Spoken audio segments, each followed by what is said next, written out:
Hey everyone, welcome back. You ready for another deep dive? Always ready to dig in. Well, today we're heading over to the Aegean Sea, taking a close look at what's happening in Greece. Greece. Sun, history, and a whole lot of military spending lately, right? That's right, they've announced this huge military modernization program. I mean, it's making waves all over, and we got to talk about it. Definitely caught my eye, too. Yeah, so we've got some excerpts here from, well, it's a pretty dense article, but it lays out all the details of what Greece is up to. Let's unpack it then.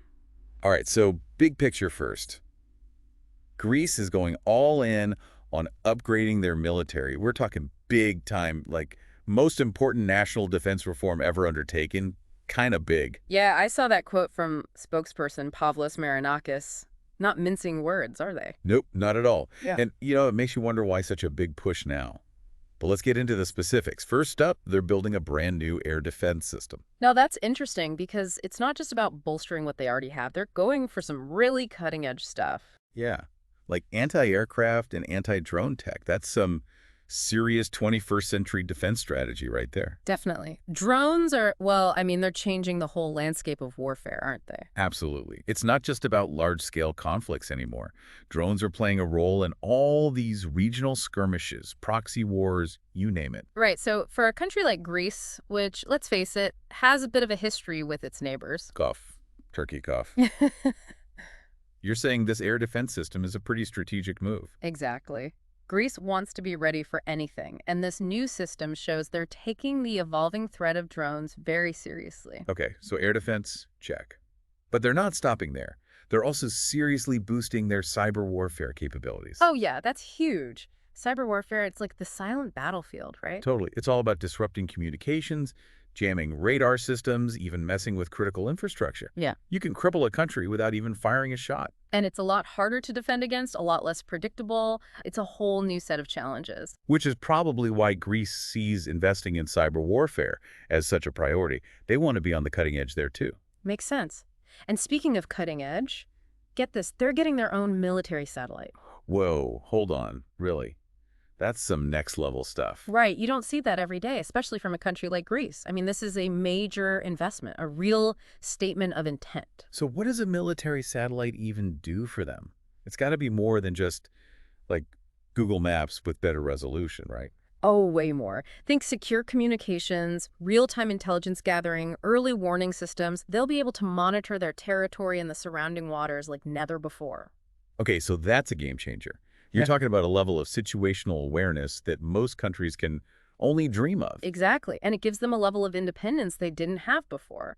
They're not relying on other countries for intel anymore. Wow, so satellites, cyber warfare, the state-of-the-art air defense system, Yeah. they're really pulling out all the stops. They are. And there's more. They're also integrating 4 separate drone systems into their military strategy. 4. That's got to be a logistical challenge, even for a modernized military. Well, it shows they're committed to unmanned technology. Drones are the future of warfare, at least in part. Yeah, I mean, you see it everywhere, from reconnaissance to targeted strikes. Drones are changing how wars are fought. And Greece wants to be at the forefront of that change. They're making a big bet on drone technology, for sure. So it's clear they're embracing the future of warfare, but they're also doing some cleaning up, getting rid of all those outdated weapon systems. Oh, yeah, the article mentioned that. It's like they're taking inventory, figuring out what's still relevant in this new landscape, and ditching the rest. It's like a spring cleaning for the military. Exactly. And they're also merging certain units, streamlining their command structure. Makes a lot of sense from an efficiency standpoint. Makes you wonder, is all this modernization part of some cost-saving measure too? Yeah. Getting rid of old stuff, merging units. Well, they are shutting down over 100 military barracks. The article mentioned that. Gotta cut costs somewhere, right? Makes sense. Modernization doesn't have to mean breaking the bank. But still, all this got to be expensive. Oh, it definitely is. But remember, Greece already spends nearly 3% of its GDP on defense. Whoa, 3%. Yeah. That's a lot, even for a country that, well, let's just say, has a few reasons to be concerned about defense. It's one of the highest rates among European NATO partners. So yeah, they're definitely committed to funding their military. And it's not hard to see why, right? You've got those long-standing tensions with Turkey, a whole history of, let's say, disagreements. Exactly. And when you consider that geopolitical backdrop, Greece's military modernization starts to look a lot more, well, Understandable. Like they're sending a message, right? We're here, we're strong, don't mess with us. Definitely. They want to be seen as a force to be reckoned with, a strong and capable player in the region. So, to sum up, Greece is going through this massive military overhaul. They're embracing new tech, new tactics, new everything. And they're clearly not afraid to spend the money to get there. And it's all happening against the backdrop of those ongoing tensions with Turkey. Makes you wonder how all this is going to play out. That is the million-dollar question. I mean, what happens when one country in a region starts making these kinds of moves? Do the others follow suit? Right. Could this spark a regional arms race? Or will it lead to some kind of new equilibrium? We have to wait and see. It's definitely a situation to keep an eye on. Who knows what the ripple effects of all this might be? One thing's for sure, the Eastern Mediterranean is about to get a whole lot more interesting. Well, folks, that's about all the time we have for today.